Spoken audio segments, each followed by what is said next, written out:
Hello guys. तो second chapter की next class शुरू करते हैं, है ना। यहाँ से हम स्टार्ट कर रहे हैं मोशन इन स्ट्रेट लाइन या रेक्टिलिनियर मोशन, है ना। यही है स्टार्ट ऑफ काइनेमेटिक्स भी, है ना। ठीक है। तो सबसे पहले टॉपिक है हमारा डिस्प्लेसमेंट। What is displacement? सबसे पहले डिस्प्लेसमेंट है क्या? What is displacement? है क्वांटिटी, स्केलर और वेक्टर, है ना। तो ये है एक वेक्टर, है ना। जैसे डिस्टेंस था स्केलर, ये है एक वेक्टर। तो वेक्टर होता है तो क्या क्या होता है उसमें? Magnitude as well as direction. ठीक है। तो डिस्प्लेसमेंट की मैग्नीट्यूड भी है और इसकी डायरेक्शन भी है। ठीक है। तो इसको रिप्रेजेंट किस सिंबल से करते हैं? यूजली एस, और ऊपर ये भी तो होगा, ये वेक्टर है जब, सिंबल, है ना। ठीक है। तो what is displacement? Displacement is nothing, it is a vector joining initial and final position of a particle, बस, है ना।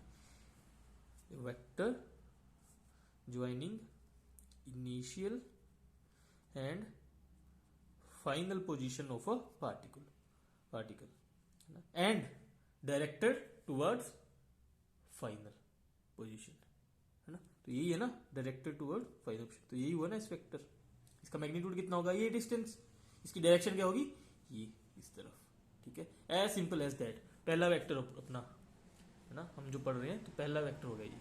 इसको आप क्या बोल सकते हो? अब देखो, अब आप मान लो ऐसे घूम के आ रहे हो, यहां पर पहुंच गए हो, है ना। तो मैंने डेफिनेशन क्या दी?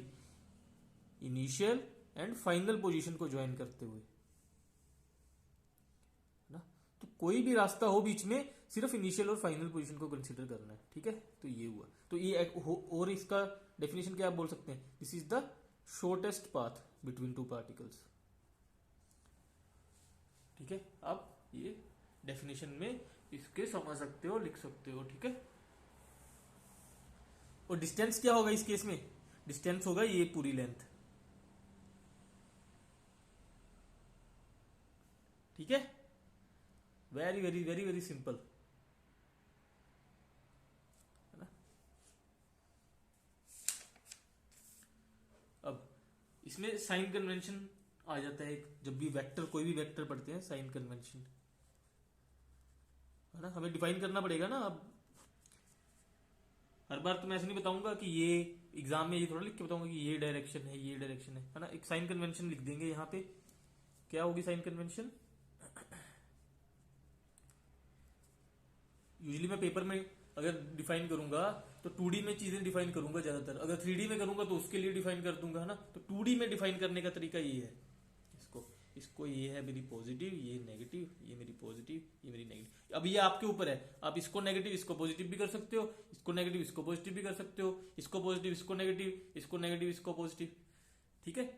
अगर इस डायरेक्शन को पॉजिटिव करोगे तो इसको नेगेटिव करना पड़ेगा, बस। अगर इसको पॉजिटिव करोगे तो इसको उल्टा नेगेटिव करना पड़ेगा। ये है इसका एक सिंपल सा फंडा, है ना। अब मैं कुछ भी, आपको उस हिसाब से बस क्वेश्चन सॉल्व करना है। अब मैं इसको पॉजिटिव कर दूं, इसको नेगेटिव, इधर इसको नेगेटिव, इधर इसको, इधर इस तरफ पॉजिटिव, ये भी ठीक है आपका, ये भी साइन कन्वेंशन सही है।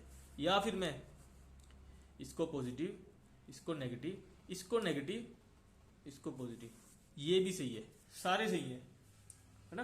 बस वो बेसिक लॉ ऑफ नेचर वो सेटिस्फाई होना चाहिए। तो अब जैसा भी कर रहे हो सही है। ठीक है। अब मैंने एक टर्म बोली थी, काइनेमेटिक्स। तो व्हाट इज काइनेमेटिक्स, ये भी समझना जरूरी है यहां पे, है ना।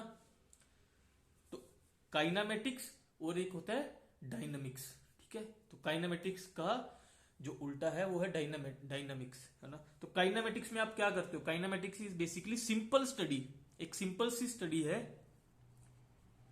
एक सिंपल सी स्टडी, सिंपल सी कंसेप्ट। सिंपल क्यों है?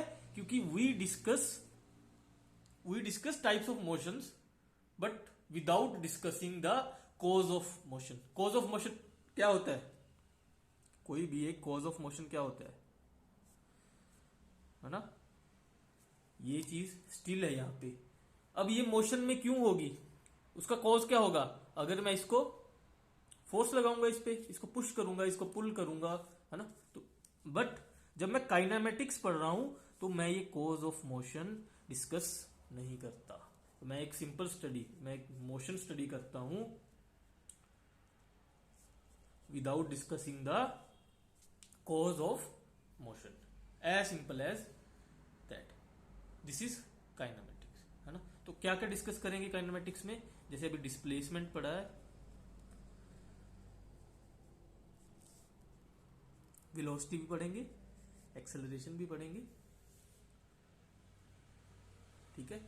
तो डायनामिक्स तब पढ़ेंगे जब फोर्स को स्टडी करेंगे, है ना? तो फोर्स कैसे लगती है, उससे क्या इफेक्ट होता है ना? अभी without studying the cause of motion, force को स्टडी किए बिना ये सब चीजें पढ़ेंगे, है ना? ये सारे क्या हुए, हमारे वेक्टर्स हुए ना। अगर वेक्टर नहीं पढ़ना तो इसमें क्या पढ़ते? अब डिस्टेंस पढ़ते, वेलोसिटी में क्या पढ़ते? स्पीड पढ़ते, है ना? अगर स्केलर्स पढ़ने होते अपने को, ये सारे तो वेक्टर्स है ना, ठीक है? और ये जो ये काइन कन्वेंशन है, this is valid for vectors only,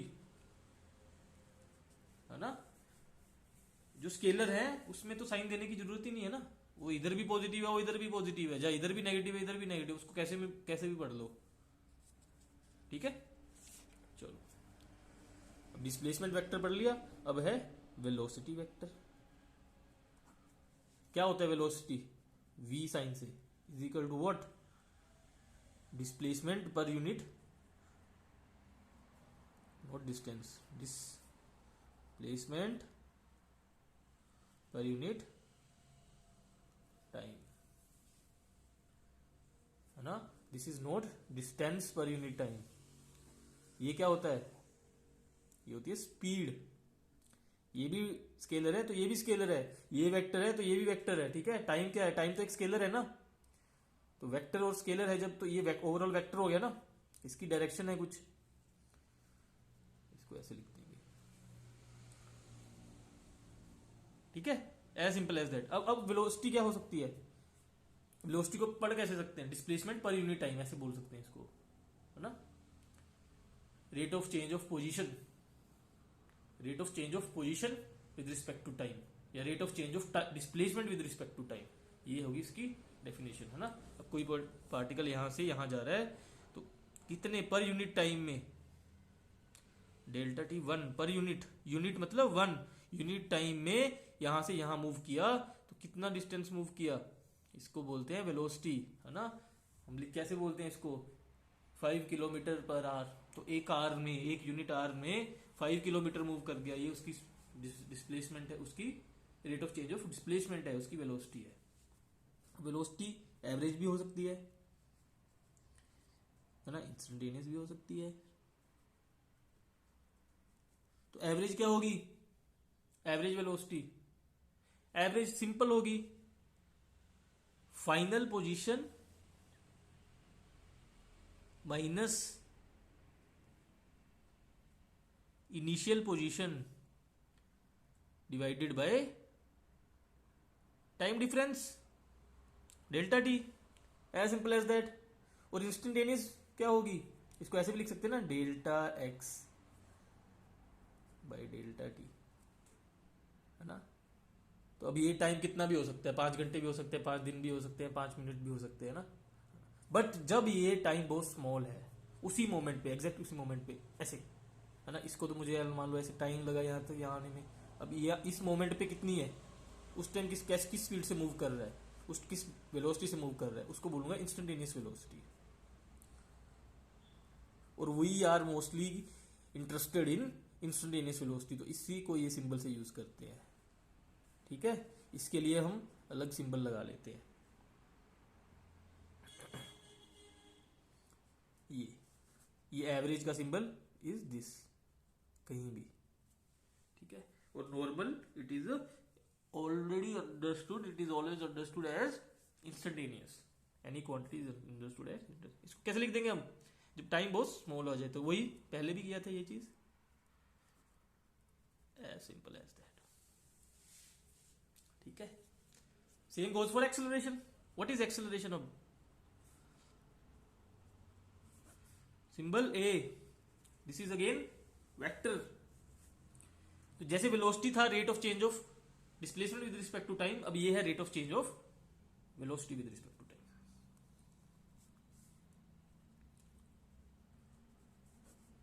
तो ये भी वेक्टर हुआ ना, वेक्टर हुआ ना, ये भी, इसकी भी डायरेक्शन है ना। क्या इसका मतलब क्या हुआ कि कब स्लो चल रहा है कब फास्ट चल रहा है, ये डिफाइन करता है एक्सेलरेशन, है ना। अब यहां से यहां गया, आराम आराम से जा रहा है, फिर एकदम तेज हो गया, है ना। तो यहां पे क्या हुआ, इस मोमेंट पे एक्सेलरेट किया इसने, वेलोसिटी चेंज कर दी। तो rate of change of velocity with respect to time is acceleration. कहते हैं ना, पेडल दबाया कार का या बाइक का, एक्सेलरेट किया तो स्पीड बढ़ जाती है ना, डी एक्सेलरेट किया तो कम की। ठीक है, तो एक्सेलरेशन भी दो तरह की होती है, एवरेज, इंस्टेंटेनियस, है ना। तो एवरेज को लिखते हैं ऐसे, ये क्या हो जाएगा, delta v by delta t, और ये क्या हो जाएगा, सिंपली दिस लिमिट, जब टाइम बहुत स्मॉल हो जाए, time period, delta v by, तो ये एवरेज एक्सेलरेशन हो जाती है instantaneous, as simple as that.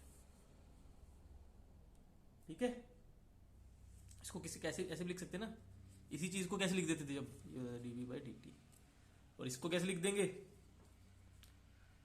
D x by d t, और d s by d t, जो भी बोलो आप, ऐसे लिख दो इसको। ठीक है, यूजली ये इसलिए ये नहीं भी लिखते क्योंकि इसको प्लस माइनस से हम साइन कन्वेंशन तभी लिखा था ना, कि इसको बार बार ये ना बताना पड़े हर बार सामने वाले को। प्लस माइनस दिखने का ही मतलब वही होता है कि ये कौन सी डायरेक्शन में है ना। इस डायरेक्शन की एक्सेलरेशन इस डायरेक्शन में डी एक्सेलरेशन होगी ना। ठीक है सिंपल एज दैट। ठीक है, ये हुआ हमारा basics of kinematics, very basics of kinematics, है ना। इसको अब मैं क्या लिख सकता हूं, देखो एक चीज और यहाँ पे ये समझना बहुत जरूरी है ना। मैंने एक्सेलरेशन को क्या लिखा, dv बाई डी टी,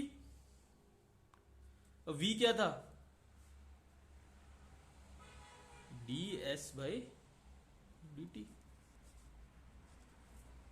पहले फर्स्ट लेक्चर में पढ़ा था हमने जब डिफरेंशिएशन पढ़ी थी। अब समझ में आ रहा है ना चीजें क्यों इंपॉर्टेंट थी, फर्स्ट लेक्चर क्यों इंपॉर्टेंट था, वो चाहे मैथ्स में पढ़ रखा था, वो फिजिक्स में हर जगह काम आएगा, चीज छोटी छोटी चीजें समझने के लिए, है ना। तो ये क्या बन जाता है, डबल डी हो गया ना, ये D square S by d T, दो बार आ गया, डी टी स्क्वेयर, इसको ऐसे लिख देते हैं, दो बार double differentiation of displacement vector is acceleration vector. Okay, very basics of kinematics. ठीक है, तो चलो नेक्स्ट क्लास में शुरू अब देखते हैं आगे के कंसेप्ट।